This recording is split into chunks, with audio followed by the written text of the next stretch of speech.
আজকে লোকসভা নির্বাচনের ফলাফলে সবথেকে ইন্টারেস্টিং বিষয়টা হচ্ছে মহুয়া মৈত্রর কামব্যাক। পুনরায় নির্বাচিত হলেন মহুয়া মৈত্র কৃষ্ণনগর লোকসভা কেন্দ্র থেকে। আমরা আগেই দেখেছি যে আইপ্যাকের ক্যাম্পেনেরও ধার ধারেননি মহুয়া মৈত্র, একাই প্রচার সামলেছেন, একাই কার্যত বলা যেতে পারে প্রচার করে গিয়েছেন এক নাগারে। আমাদের সঙ্গে এই মুহূর্তে রয়েছেন দেওয়ালের সম্পাদক শঙ্খদীপ দাস। শঙ্খদীপ, আপনাকেই জিজ্ঞেস করবো, মহুয়া মৈত্র একা ব্যাটন নিয়ে জিতে দেখিয়ে দিলেন, আবার কামব্যাক হলো মহুয়া মৈত্র, কি বলবেন এই বিষয়টাকে? প্রথমেই যেটা বলবো সেটা হচ্ছে যে মহুয়া মৈত্র লোকসভায় নরেন্দ্র মোদীর একটা মাথা ব্যথার কারণ হয়ে উঠতে চলেছে। কারণ মহুয়া মৈত্রকে যেভাবে লোকসভা থেকে বহিষ্কার করা হয়েছে, ঠিক আছে, সেদিনকে মহুয়ার যে অ্যাপ্রোচ, মহুয়া যেভাবে বাইরে বেরিয়ে এসে কবিতা বলেছিলেন, ছড়া কেটেছিলেন, তো ফলে আজকে মানে এই যে মহুয়ার জয়, মহুয়া পার্লামেন্টে পৌঁছানোর পর আগামী 5 বছর দেখবে যে লোকসভায় মহুয়ার রোলটা কি হয়। নরেন্দ্র মোদী বক্তৃতা দিতে উঠলেই বা বিজেপির এগেনস্টে মহুয়া হবে ফিয়ার্স, এবং মহুয়ার বিরুদ্ধে এইসব লোকপাল, সিবিআই ইত্যাদি প্রভৃতি করে রেখেছে। আমার আজকের ফলাফলের পরে মনে হচ্ছে, এবং নরেন্দ্র মোদী কেন্দ্রে একক সংখ্যাগরিষ্ঠতা না পাওয়া, বৃহত্তম সংখ্যাগরিষ্ঠ দল না হওয়ায় আমার মনে হচ্ছে যে এর আর কোনো খুব একটা এই মামলাটার আর ভবিষ্যতে খুব একটা কিছু এগোবে না। এবং মহুয়া যে আবার জিতে এলেন, এরপরে তাকে আবার পার্লামেন্টে বা ব্যতিব্যস্ত করা বা তার এই তদন্ত চলায় খুব একটা কিছু হবে বলে মনে হয় না। দেখো, এটা একটা ভেরি ইন্টারেস্টিং ঘটনা। মহুয়া এবার যখন কৃষ্ণনগরে মহুয়াকে প্রার্থী করা হয়, তার আগে একটা সময় তৃণমূলের মধ্যে এই আলোচনাও ছিল বা জল্পনাও ছিল যে মহুয়াকে হয়তো লোকসভা ভোটে আর কৃষ্ণনগর থেকে প্রার্থী করা হবে না। তার কারণ হচ্ছে যে তৃণমূলের মধ্যে কথিত আছে যে কৃষ্ণনগরে যে তৃণমূলের যে নিজেদের 6 জন বিধায়ক রয়েছে কৃষ্ণনগর লোকসভার আন্ডারে, তাদের কারোর সাথে নাকি মহুয়ার ভালো সম্পর্ক নয়, এটা কথিত আছে। আমি তো প্রমাণ করতে পারবো না, তাই বললাম যে কথিত আছে।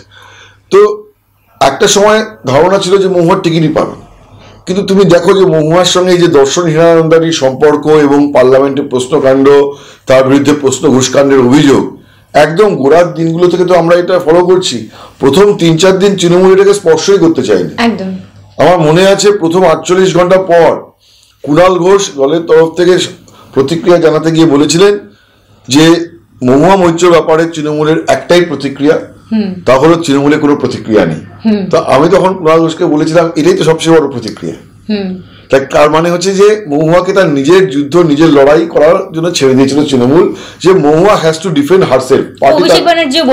পার্টি তাকে ডিফেন্ড করে না। অভিষেক বন্দ্যোপাধ্যায় অনেক মাপা স্টেটমেন্ট করেছিলেন। অভিষেক বন্দ্যোপাধ্যায় বলেছিলেন, পরে অবশ্যই বলেছিলেন, ততক্ষণে কংগ্রেস মহুয়ার পাশে দাঁড়িয়ে গেছে এবং অধীর রঞ্জন চৌধুরী ধারাবাহিকভাবে মহুয়ার পক্ষে সওয়াল করে আছেন। তখন সেই সময় আমার মনে আছে যে অভিষেক বন্দ্যোপাধ্যায় বলেছিলেন যে মহুয়া তার নিজেকে ডিফেন্ড করার জন্য কেপেবল, পার্টি লাগবে না। কিন্তু মহুয়ার বিরুদ্ধে অন্যায় হচ্ছে, মহুয়া তার নিজেকে ডিফেন্ড করার জন্য কেপেবল, এটা একটা গার্ডেড একটা স্টেটমেন্ট করেছিলেন। কিন্তু তারপরে দেখা যায় যে মহুয়ার কে পক্ষে একটা জনমত তৈরি হয় এবং কংগ্রেস বোল্ডলি দাঁড়িয়ে যায় মহুয়ার পাশে। মহুয়াও দীর্ঘদিন ধরে, যে 5 বছর ধরে লোকসভা করার পরে যে মহুয়ারও কিছু সাংসদ বন্ধু বান্ধব হয়েছে, তো তারাও মহুয়ার সঙ্গে দাঁড়িয়ে যায়। তো সেই পরিস্থিতিতে আমার কাছে যা খবর, তৃণমূলের অনেকের মনে ধারণা হয়েছিল যে যদি আজকে তৃণমূল পাশে না থাকে তাহলে হতেই পারে যে কংগ্রেসের টিকিটে মহুয়া কৃষ্ণনগরে প্রার্থী হয়ে যাবে এবং সেখানে ভোট কাটাকাটিতে আবার তৃণমূলের না আসনটা হাতছাড়া হয়ে যায়। তো এই একটা অবস্থাতে যখন পরিস্থিতি হলো, তখন তৃণমূল মহুয়ার পাশে দাঁড়িয়ে গেল বোল্ডলি। এবং মমতা বন্দ্যোপাধ্যায় ওই যেদিনকে মহুয়াকে বহিষ্কার করা হয় সেদিনকেই জানিয়ে দেন, যে ইঙ্গিত দিয়ে দেন যে মহুয়াকে প্রার্থী করা হয়েছে।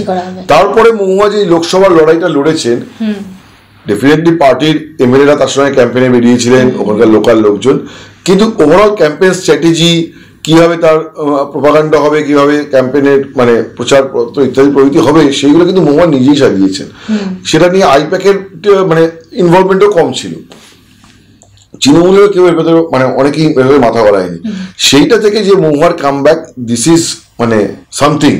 এবং এর এন্ড রেজাল্ট একটাই, সেটা হচ্ছে যে লোকসভায় মহুয়াকে আবার একদম ফিয়ার্স একটা ফিয়ারি ভূমিকায় একটা দেখা যাবে। এবং সেখানে মোর পার্টিকুলারলি নরেন্দ্র মোদী গভর্নমেন্ট এবং নরেন্দ্র মোদীকে মহুয়ার একদম মানে ক্ষুরোধর সমালোচনায় বিদ্ধ করতে চাইবেন বলে আমার মনে হয়।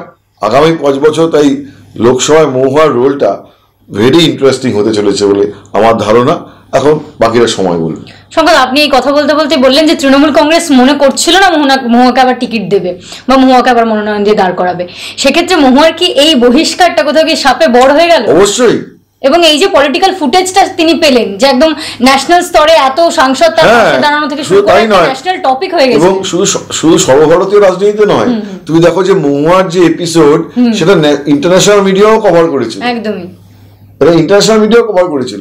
তার ফলে যে মহুয়া কিন্তু এটা বড় পাবলিসিটি পেয়ে গেলেন এবং মহুয়া সাপে বড় হলো। ঠিক আছে, পলিটিক্যাল ওয়েট গেইন হয়ে গেল।